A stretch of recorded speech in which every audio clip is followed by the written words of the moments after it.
All right. The last thing I wanted to talk briefly about with you is outbound investment, and this to me is really the hot topic these days. We won an award this past year for a deal that we're working on, which was the China Real Estate Deal of the Year award. And what's ironic about this deal is that it wasn't even in China. So the China Real Estate Deal of the Year award was actually in the Bahamas. So I never thought I'd come to China to work on a deal in the Bahamas or to work on a deal in Venezuela, but I've actually worked on deals that are China-linked, but in all these other parts of the world. So, for example, the Bahamas deal that we're working on is a project where China Export-Import Bank is providing $2.4 billion, US billion dollars of construction financing to build resort, residential units, commercial units, and so forth in the Bahamas. So why is China Export-Import Bank providing $2.4 billion of financing in the Bahamas for the project? Because a Chinese contractor is building the project, and Chinese construction materials are being used in the project. So, what we're seeing around the world is China Finance teaming up with China Inc. to facilitate deals. So a contractor will go to a developer and say, pick me as your contractor, and you'll get this financing, from China Development Bank or China Export-Import Bank. So it's a very interesting dynamic that's going on. Same thing happened in a project that I worked on in Venezuela with China Development Bank. So let's talk about outbound investment. Okay, YAP. Does anybody know what YAP is? It's not a sound a small dog makes when it's excited. Anyone know what YAP is? Anyone want to guess?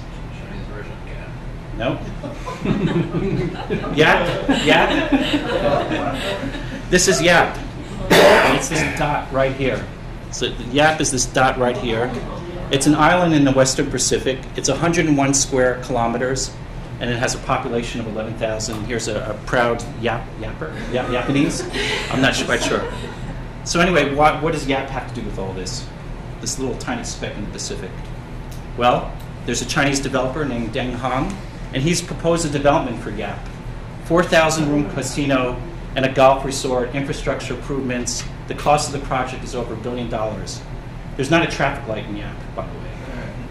So this goes to illustrate the extent to which China outbound investment, prospects have changed. How far is it from China? Well, China's over here. It's near Guam. Do you have sorry to interrupt, but similar motivation for the Iceland project? It's so similar to the Iceland. Why would someone want to build a golf course in Iceland? I mean, but I'm so sure that this particular project probably has the support of financing from the China Export-Import Bank or China Development Bank, and it's also China Construction Materials, Chinese contractor. It's also strategic for China to establish contacts and relations in this part of the world in the Pacific Basin. So there's many factors which lead to these types of deals. Joe, a question: will Yeah. the Chinese government allow their people to go there to use a casino, give them visas? Well, I'm sure that's part of it. Because this is the motivation for Deng Hong is Chinese. We're actually working on it. The thing I'll talk about in a minute, but something that's very strange to me in a way is that there's actually some examples of Chinese developers currently in the U.S. developing projects, and we're working on one in Brooklyn actually. And their idea is to sell the units to Chinese people who want to buy units in America. So you have the Chinese developer coming to America to build a residential project to market them to people from China. All right, so the general policy about outbound investment from China. It's all about going global. So China's 12th five-year plan and recent regulatory developments all sort of reinforce this concept of going global. China has its announced intention for domestic enterprises to look outbound, and I listed here, some of the motivations, some of the reasons why China wants companies to go outbound. So one is to gain access to markets and advanced technologies. The other, it's all about the natural resources energy play. Another is to tap opportunities in distressed markets, and then finally to expand the sphere of influence. So there's a whole series of motivations behind this whole outbound investment. And one thing that I noticed, living in Beijing, by reading the China Daily newspaper, which is the English language newspaper in China, where people have been there, they sort of put in there what the government's policies are. And so just around the most recent National People's Congress meetings, I can't tell you how many outbound investment articles were in that newspaper every day for like 2 weeks. It's definitely a focus these days in China. And I've listed on this chart, and I'm not going to go through them because I don't want to put everyone to sleep, But basically, there's been so many new laws, so many new regulations to promote outbound investment and to make it easier. And if you see the dates of them, a lot of them were in 2012. So there's been a lot very recently to promote outbound investment to make it easier. And basically, I listed up here what these laws on that previous page do. So one thing it does, it very much simplifies and relaxes the approval regime. It takes the delegation of who has to approve it and moves it from the central government more to the provincial level, and therefore make it easier to get approvals. And then finally, there's an aspect of some of these regulatory reforms where the government is saying that when they approve outbound investment, they're not supposed to look so much at the commercial aspects, but rather the political aspects of it. So they're not sort of judging. They're not supposed to judge as much whether it makes economic sense, but rather, does it fit with China's, political policies. That being said, with all this interest in outbound investment and all those articles in the newspaper, the thing I want to emphasize to you is that there's still a great deal of regulatory approvals and complications if someone wants to do an outbound investment from China. So the reality is, there is a global policy, but the reality is that there is this very extensive and complicated regulatory regime. So in the same way, when foreign investors come into China and they have to encounter and navigate all sorts of governmental approvals, the same thing happens when it's outbound. And one thing that's often misleading is that you read in the newspaper, you might see stories on television about all this investment that's coming to China, people buying an apartment in New York, or someone investing in something somewhere. But the reality is, often a lot of that is not money that's RMB that's being converted and coming out of China. A lot of it might be China. Someone has a link to China, but the money's actually already offshore, or there's an offshore company that's making the investment, because in reality, the cross-border investment from China actually is quite complicated and does have a lot of approvals. I just wanted to tell you, I created this chart just to give you an idea of all the different regulatory authorities that might be involved if someone wanted to do outbound investment from China. So there's many different regulatory authorities, depends on what industry you're involved in, and so it could be a quite complicated process. And there's one thing, if you're doing outbound investment for natural resources or strategic technology versus a speculative real estate project. If you're interested in doing, if your target of your outbound investment is natural resources play, you'll get the approvals. But for outbound real estate, it's a little bit more complicated. It's not the highest priority. So I just have this chart here. Is it working? Yeah. So this chart just is a flow chart that gives you an example of the kinds of approval processes you have to go if you want to do outbound investment from China. You have to go to the NDRC, get a certificate from the NDRC, then you go to MOFCOM, then you go to STAFE, then you go to the bank. So it's a multiple-step process if you want to take money outside of China to invest. In reality, for individuals, for example, does anyone know what the restriction is on individuals to convert RMB and send it out of China every year? So if you were an individual, live in China, how much money do you think you could take out of China? Convert your RMB. 50,000 is correct, yeah, $50,000. That's for individuals. So what are we actually seeing these days in terms of outbound investment? What do we see from clients and so forth? So I've created a chart here where I've summarized two of the different players in the outbound investment activity in the real estate industry. And so let me just take you through who's out there and who's doing what. So the first category would be what I would call the sovereign wealth funds.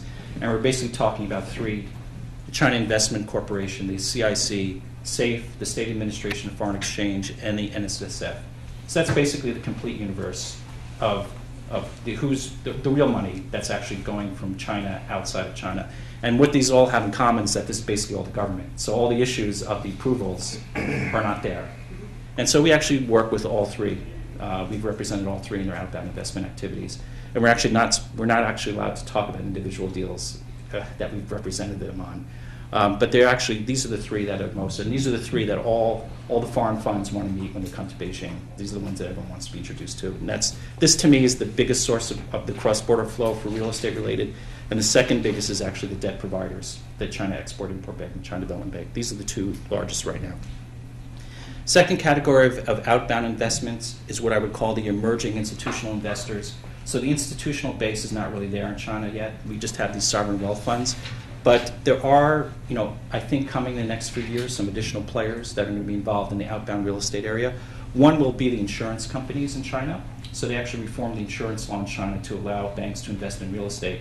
And in fact, in this past year, the regulations came out which talked about outbound investment by the insurance companies. So I think we're going to see, them being an interesting force in the outbound investment activity. Their regulations require them to invest in income-producing, stabilized assets in certain major cities.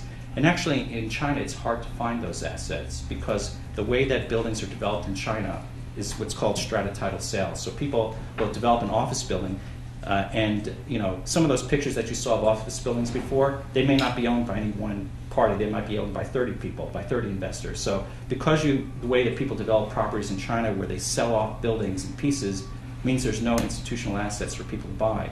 So if you're an institutional investor like an insurance company, there's not a lot out there because you can't buy a building that's owned by 30 investors. You need an institutional product. So the thought is that a lot of them will look outbound.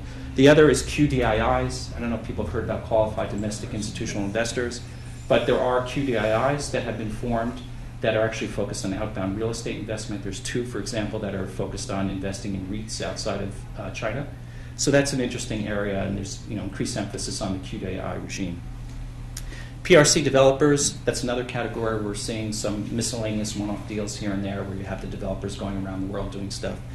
The SOEs and corporates, there's all sorts of plays involving some state-owned enterprises that have real estate components that you read about from time to time. Like I read about a paper company from China buying a office project outside of Moscow.